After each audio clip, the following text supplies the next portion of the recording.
মুহাম্মদ সাল্লাল্লাহু আলাইহি সাল্লামের নবুয়ত আর খতমে নবুয়তের উপরে সন্তুষ্ট, ইসলাম তার জীবন বিধান এর উপরে সন্তুষ্ট। আল্লাহর হাবিব বলেন সেই ঈমানের মজা পায়। আরে কথা কয় না কেন? ওরে জেলে নেয় মগর সেই ঈমানের মজা পায়, ওরে ফাঁসিতে ঝুলায় মগর সেই ঈমানের মজা পায়। আরে কথা কয় না? मसाइब में उलझ कर मुस्कुराना मेरी फितरत है, मसाइब में उलझ कर मुस्कुराना मेरी फितरत है, मुझे नाकामियों पे अश्क बरसाना नहीं आता, मुझे नाकामियों पे अश्क बरसाना नहीं आता। मुसीबतेर मध्य से मजा पाए। একটা ঘটনা শুনি আপনাদের।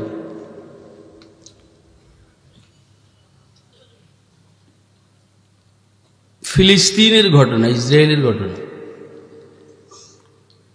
একদিন এক শুক্রবারের ঘটনা, গাড়ির মধ্যে প্যাসেঞ্জার যারা, এর মধ্যে কিছু ইহুদিও আছে, মুসলমানও আছে, আর ড্রাইভার কিন্তু ইহুদি।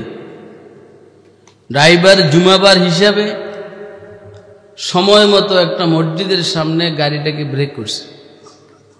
ব্রেক করার পরে ড্রাইভার বলল, যারা মুসলমান জুমার নামাজ পড়ে নেন,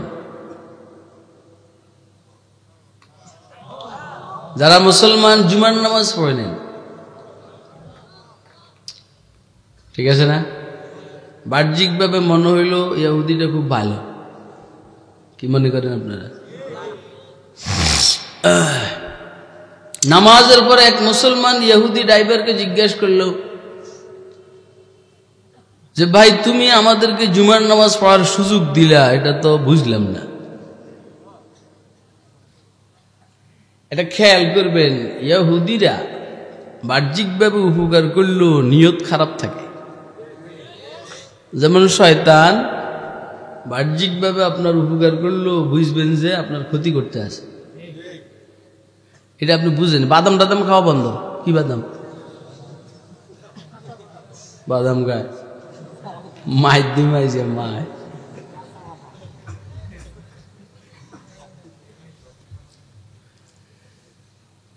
সাইয়েদনা হযরত মুআবিয়া রাদিয়াল্লাহু তাআলা আনহু একদিন তাহাজ্জুদের নামাজ কাজা হয়ে গেছে।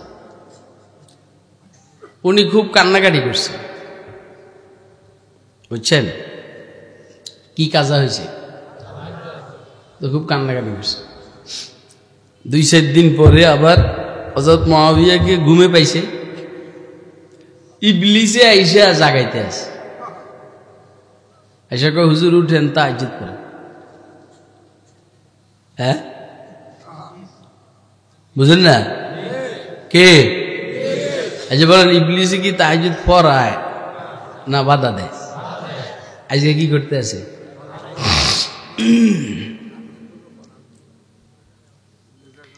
হযরত মুআবিয়ার ওইখানে সংরক্ষিত এলাকা, উনি খুব সংরক্ষিত চলতেন। আর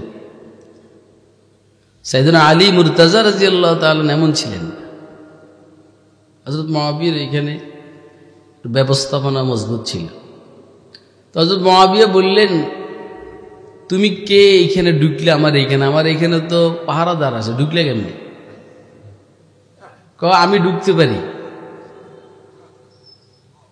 ইন্না শায়তানা ইয়াজরি মিন বনি আদম মাজরাদ দাম, শয়তান মানুষের রন্ধ্রে রন্ধ্রে চলতে পারে। এবং রিওয়ায়াতের মধ্যে আছে, শয়তান আপনারা আমার কলবের মধ্যে তার শুরু লাগাইয়া বসে থাকে। আপনি আর আমি গাফেল থাকলেই ওয়াসওয়াসা দেয়, আর যখন জিকির শুরু করে দেয় তখন ভাগে। ইন্না শায়তানা ওয়াজিউন খুরতুমাহু আলা কলবি ইবনে আদম ফাইযা যাকারাল্লাহ খানাসা ওয়া ইযা গাফালা ওয়াসওয়াসা। শয়তানরে বাধা দেওয়া যায় না। বাহিরের শত্রুকে বাধা দেওয়া যায়, ভিতরের শত্রুকে বাধা দেওয়া যায় না। কাফের বেঈমানদেরকে বাধা দেওয়া যায়, উম্মতে মুসলিমের ভিতরে যে মুনাফিক আছে এগুলোকে বাধা দেওয়া যায় না। কথা কয় না কেন? এটা বড় সাংঘাতিক জিনিস।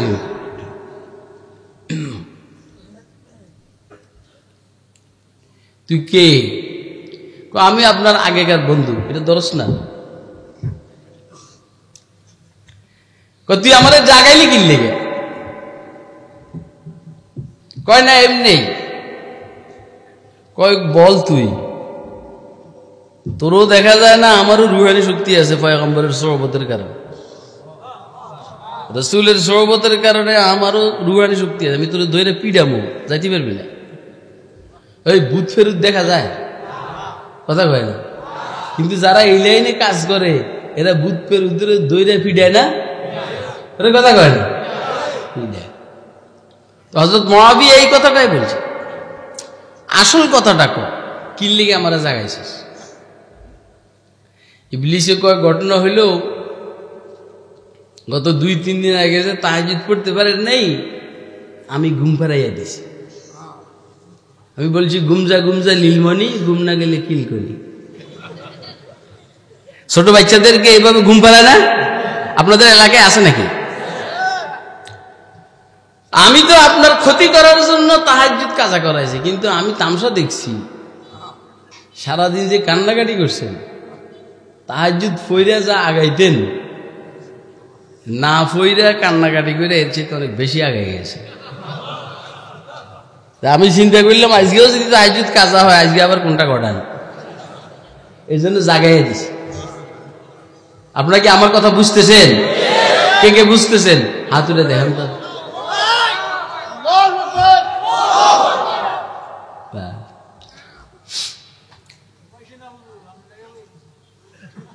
আমি তো আপনাদের লেগে আছি, এরম কেউ আসেনি, এরম খুব কম আসে, এরম কেউ সুযোগ দেয়ও না, এরম কেউ আসে। আল্লাহ আমাদের তৌফিক দিছেন, এটা আমি আজকে অনেক খুশি। আমার মনটা বলে যদি আমার নাজাতের জন্য কোনো আমল থাকে আজকেরটা। আরে কথা কয় না কেন? আলহামদুলিল্লাহ, আমি খুব খুশি।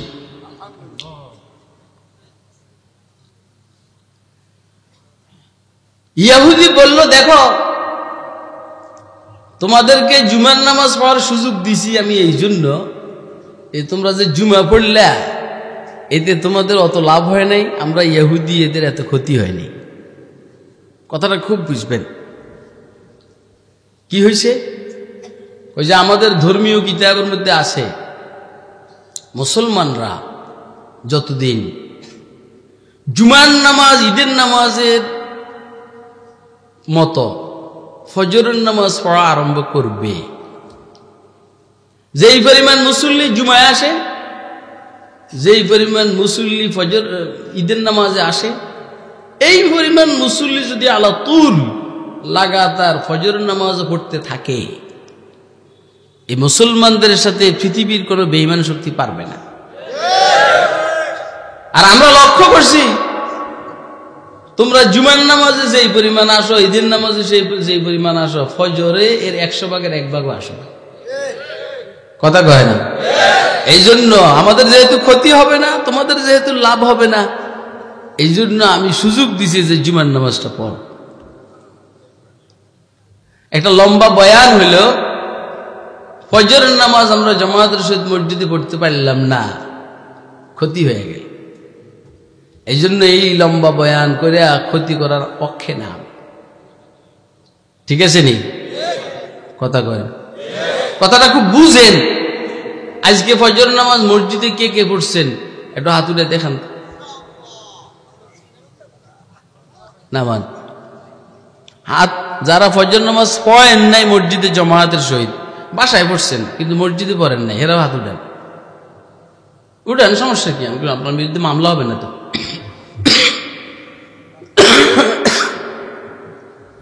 আল্লাহ আমাদেরকে ফজর থেকে শুরু করে ঈশান নামাজ পর্যন্ত সবগুলো নামাজ জামাতের সহিত মসজিদে এসে পড়ার তৌফিক দান করুন।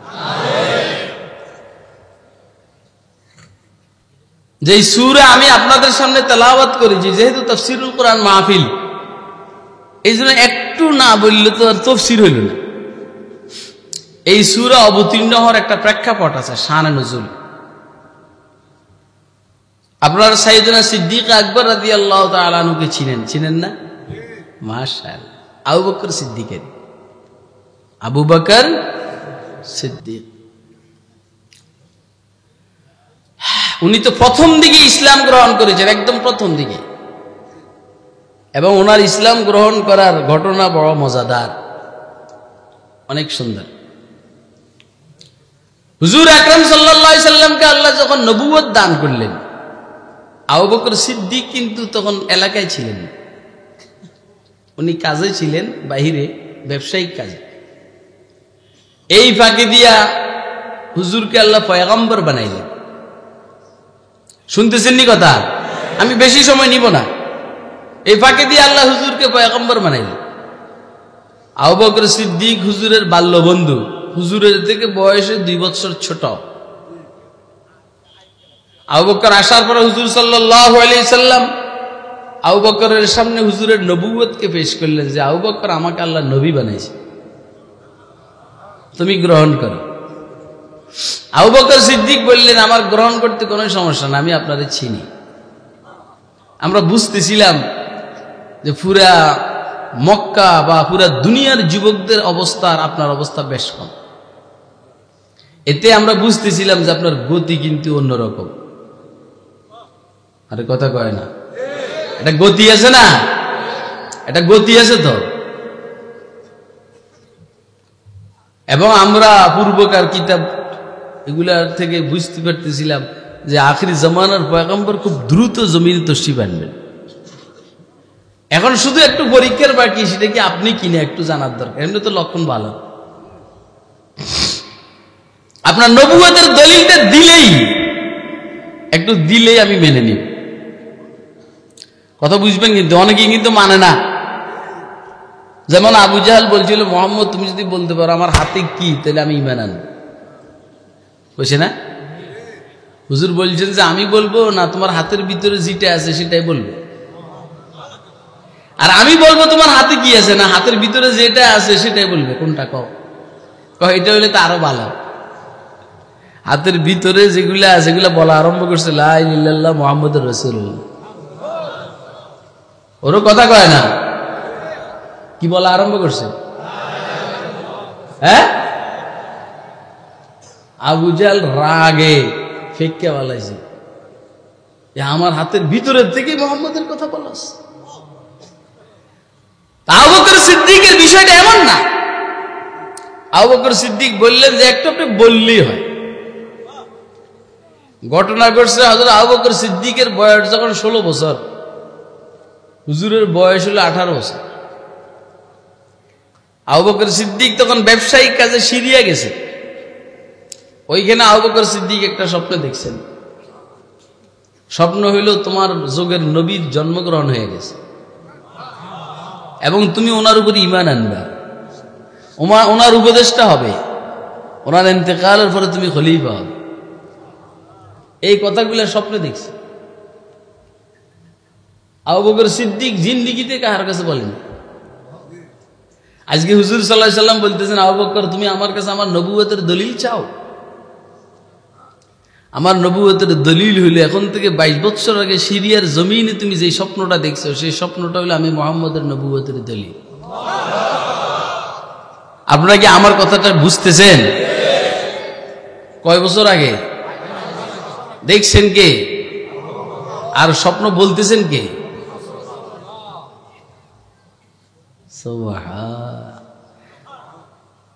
এই হইল আবু বকর। পরে তো ঈমান আনলেনি। সুবহানাল্লাহ।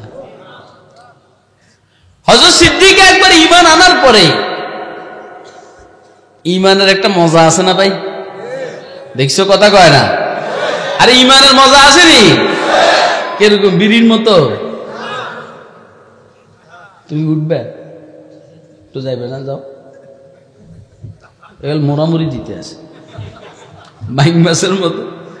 আমি আসার আগের থেকে দেখতেছি গেল মোড়ামুড়ি দেয়। আচ্ছা দেখ,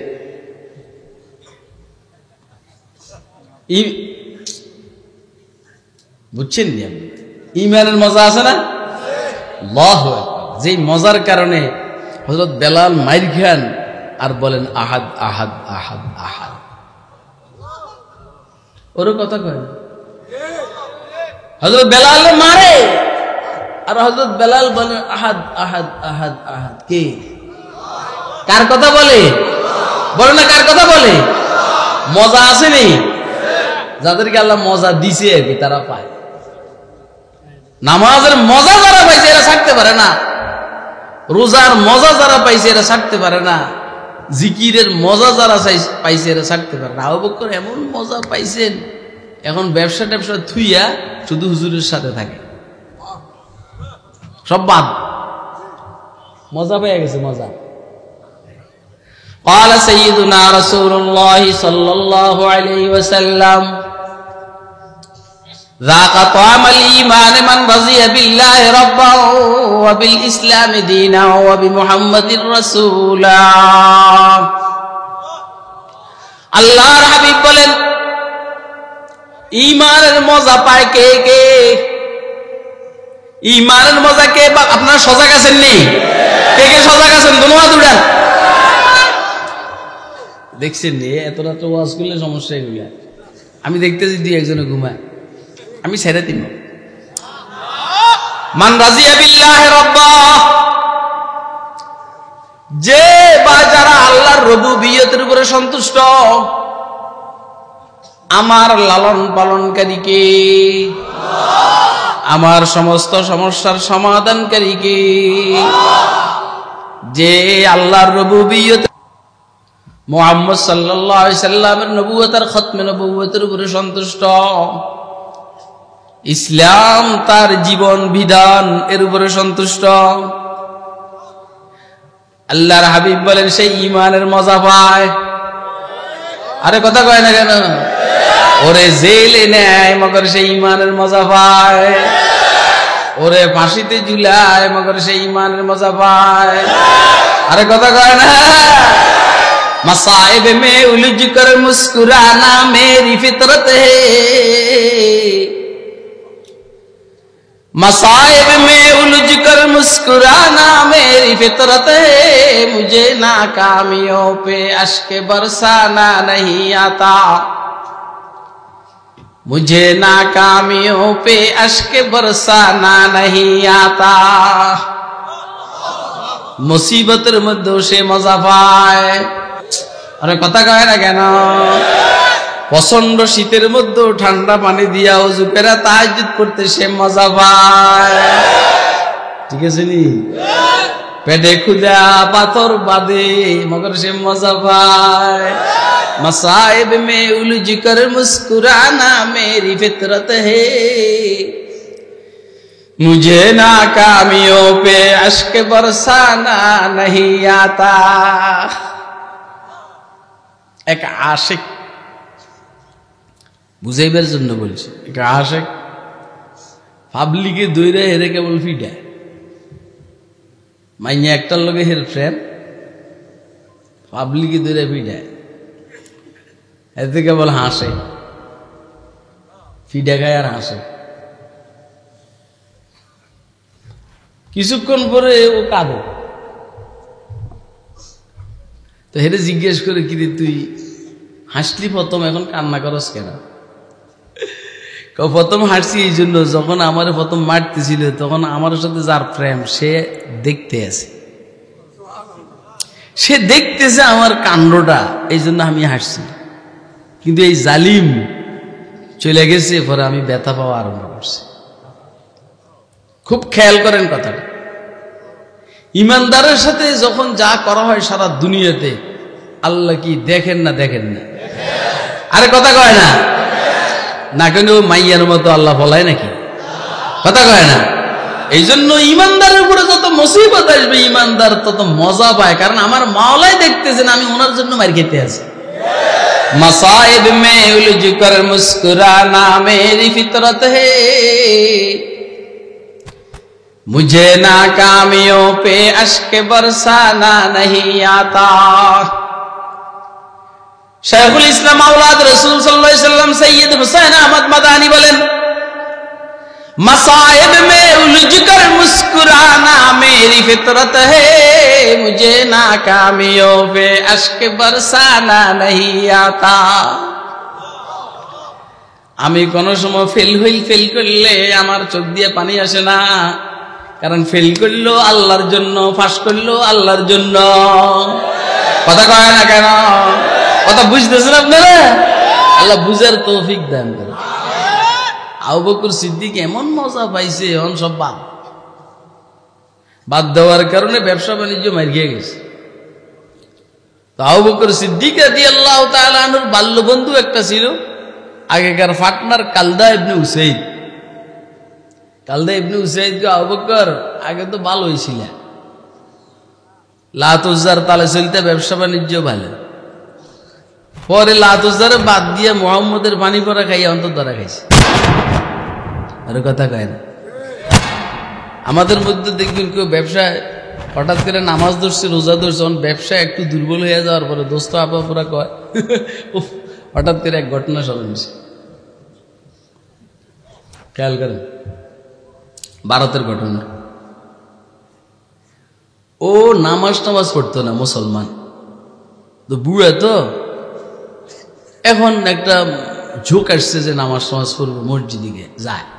মসজিদে যায় কি ভাই, আমাদের এলাকায় আছে না, জোয়ান কালে নামাজ পড়বে, বুড়ো হইলে পড়েনি।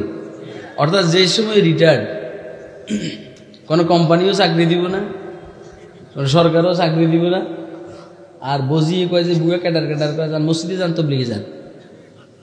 তো এখন সে মসজিদে আসে, তবলিগে আসে। আল্লাহ যদি এখন আপনার সাথে রাগ করে বলতো যে তুই জোয়ান কালে আইলি না, এখন আসছিস, তোর আমি গ্রহণ করলাম না, কি করবে? কিন্তু আল্লাহ কি এরকম করে? হ্যাঁ, আল্লাহ কি কয়, বাজা বাজা হার আঁচে হাসতি বাজা, বাজা বাজা হার আঁচে হাসতি বাজা,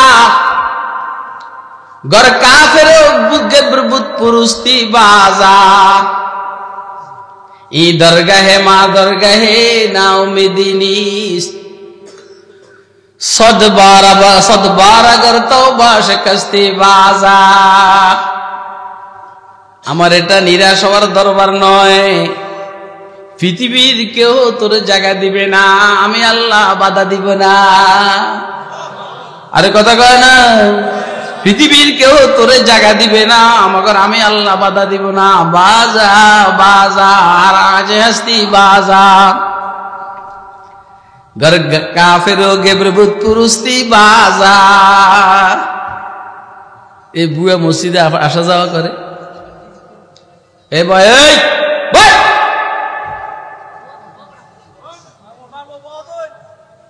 কি রে, তুই আমার কি নরম মনে করছে বেটা? আমি এই সময় একটা বাবেনা ধরছি, আমি তো ওই টাইমে একটা বাপ ধরছি বেটা। বুয়া যখন মসজিদে আপ ডাউন শুরু করছে, বুয়ার মহিষ একটা মারা গেছে। বুয়ার কি মারা গেছে? বৈশেরই গরু বৈশ মারা গেছে। বলা মানে কয় কি জানেননি, কইছি না আপনারা মসজিদে যাইতেন না, এই মসজিদে যাওয়ার কারণে তো বিপদে পড়ছে। এখন মহিষ মরে গেছে, আর মসজিদে যাবেন না কিন্তু। বুয়া কয়েছে ঠিক আছে যাবো না, কিন্তু তোরা আমার দিকে খেয়াল রাখবি। তোরা কইসু যেহেতু আমি মসজিদে যাবো না, আমার দিকে খেয়াল রাখবি। বুয়া তো, বুয়ার মেজাজ তো ক্যাডার করে নিয়ে বুয়া। এই 2-3 দিন পরে, 2-4-5 দিন পরে আবার বেশ হয়ে গেছে। বুয়াকে আমি কিন্তু মসজিদে যাবো, তোরা সোজা না হইলে আমি কিন্তু মসজিদে যাবো। তো বলা বলবে না না দরকার না, মসজিদে যাওয়ার দরকার নেই, মহিষ মেরে গেছে। আপনি আমার ওয়াজ বুঝেন না, এত রাত্রের ওয়াজ কে রুমে আমরা বুঝেন না? হ্যাঁ, যে তোরা কিন্তু বেজাল করছ না, আমি কিন্তু আবার মসজিদে যাবো। তখন পোলা মানে চিন্তা করে মসজিদে গেলে তো মহিষ মেরে যাবে। অনেকে মনে করে নামাজ রোজা হইলে ইমেন্ট কি বলা হয়, যারা ব্যবসা বাণিজ্য নষ্ট হয়ে যাবে। দাড়ি টাড়ি রাখলে, ফাঁকরি পুকরি মাথার দিলে, এই যে আমার দাদা কয় এমদাদুল হামিদ, এতে দাড়ি টাড়ি রেখে কি ব্যবসা খারাপ হয়ে গেছে নাকি? কথা কয় না। যা হোক, সাইয়েদনা সিদ্দিক আকবর এটার উপরে খুশি। কালদা ইবনে উসাইদ বলে ব্যবসা বাণিজ্য সব হারাইছ, মুহাম্মদের পিছে ঘুরা জিন্দেগি বরবাদ। আল্লাহু আকবার। সাইয়েদনা সিদ্দিক আকবর রাদিয়াল্লাহু তাআলা আনহু কালদার মুখের উপরে উত্তর দিয়ে দিয়েছেন, ফাইজলামিরা জায়গা পাস না তো এদিন সেদিন কইয়া এগুলা সেগুলা বইলে আমাকে মুহাম্মদের থেকে সরাবে, জিন্দিগি তোরটা বরবাদ। তুই লাতুজ্জা মানাতের পিছনে ঘুরে তোর জিন্দিগি বরবাদ। আলহামদুলিল্লাহ আমি মুহাম্মদের পিছনে ঘুরে আমার জিন্দিগি বরবাদ না। দুনিয়া নিয়ে তো ভাবি না, কথা কয় না, দুনিয়া কিন্তু এক সময় শেষ হয়ে যাবে কিনা কর না, ওই মিয়া দুনিয়া কি থাকবো না, শেষ হয়ে যাবে গা। হালে দুনিয়া রাব কুরসি দম্মা নজফর জানে, हाल दुनिया राब पुरसी दम्मा नज़फर जाने, गुफ्ते या ख्वाब इस्ते आबाद इस्ते अफसाने, गुफ्ते या ख्वाब इस्ते आबाद इस्ते अफसाने, बाज गुफ्तम हाल आकस गो के दिल दरवे बबोस्त, बाज़े गुफ्तम हाले आकस गो के दिल दरवाए बबास, गुफ्तिया गोल इस्तिया देव इस्तिया दीवाने, गुफ्तिया गोल इस्तिया देव इस्तिया दीवाने। दुनिया থাকবে না, শেষ হয়ে যাবে। আরে কথা কয় না কেন? আমি নিজেই শেষ হয়ে যাইতেছি, আপনি নিজেই শেষ হয়ে যাইতেছেন। আপনার হায়াত আমার হায়াত কমতেছে না বাড়তেছে? আরে কথা কয় না কেন? কমতেছে না। দুনিয়া নিয়ে এত টেনশন করার সময় আছে নাকি? বুঝি না কথা। কালদা ইবনে উসাইদকে হযরত সিদ্দিক আকবর বলছেন, জিন্দেগি তোরটা শেষ, তুই ক্ষতিগ্রস্ত, তুই মইরা দেখ তারপরে কি হয়। আর আমি সিদ্দিককে মইরা দেখি কি হয়, দেখ। আবু বকর সিদ্দিক রাদিয়াল্লাহু তাআলা কথাটা আল্লাহর বড় পছন্দ হয়েছে। এই পছন্দের ভিত্তিতে আল্লাহ জিবরাইলকে পাঠিয়েছেন, যাইয়া আমার রসুলকে সিদ্দিক আকবরের বক্তব্যের সমর্থনে এই সূরাটাকে শুনিয়ে দাও। কথা বুঝতেছেন আপনারা? ওয়াল আসর, সময়ের শপথ, ইন্নাল ইনসানা লাফি খুসর, নিশ্চয় সমস্ত মানুষ ক্ষতির ভিতরে। কারণ সবার সময় নষ্ট হইতেছে, সবার সময় মাইনাস হইতেছে, মাইনাস। আমরা যারা এখানে বসা তাদের সময় মাইনাস হইতেছে, বাদ পড়তেছে, কমতেছে। যারা টেলিভিশনের সামনে তাদের সময় মাইনাস হইতেছে, যারা ক্লাবে তাদের সময় মাইনাস হইতেছে, যারা মোবাইল টিপি করতেছে এদের সময় মাইনাস হইতেছে, যারা ঠিক নেই, যারা ছক্কা 16 গুটি ডাবা এগুলো খেলতেছে তাদের সময় মাইনাস হইতেছে, সবার সময় মাইনাস হইতেছে। মাইনাসের ভিতরে প্লাস হইল যাদের সময় ঈমানের লাইনে খরচ হইতে আছে। আরে কথা কয় না, যাদের সময় দাওয়াত তাবলীগের লাইনে মাইনাস হইতেছে, যাদের সময় তাফসীর মাহফিল শোনার লাইনে খরচ হইতে আছে, এদের সময় মাইনাস হইল প্লাস। আরে কথা কয় না কেন? যেমন আমি 10 বার কুল হুয়াল্লাহ পড়তে আমার সময় মাইনাস হবে 2 মিনিট 3 মিনিট, মাইনাস হবে, মাইনাস। 10 বার কুল হুয়াল্লাহ পড়তে আমার সময় মাইনাস হইল 2-3 মিনিট, কিন্তু লাভ কি হইল? আল্লাহ আমাকে জান্নাতে একটা বিল্ডিং দিয়ে দিবে। কিন্তু তুমি এক গেম ক্যারাম বোর্ড খেলতে তোমার সময় মাইনাস হবে আধা ঘন্টা 1 ঘন্টা, পরিণতিতে কি পাইছিস তুই? গোড়ার ডিম পাইছিস। কি পাইছে? গোড়ার ডিম মানে কিচ্ছু না, বলেন না, গোড়ার ডিম মানে কি? কিচ্ছু, উল্টা মাইল। দোস্তরা আর বেশি বলবো না, শেষ।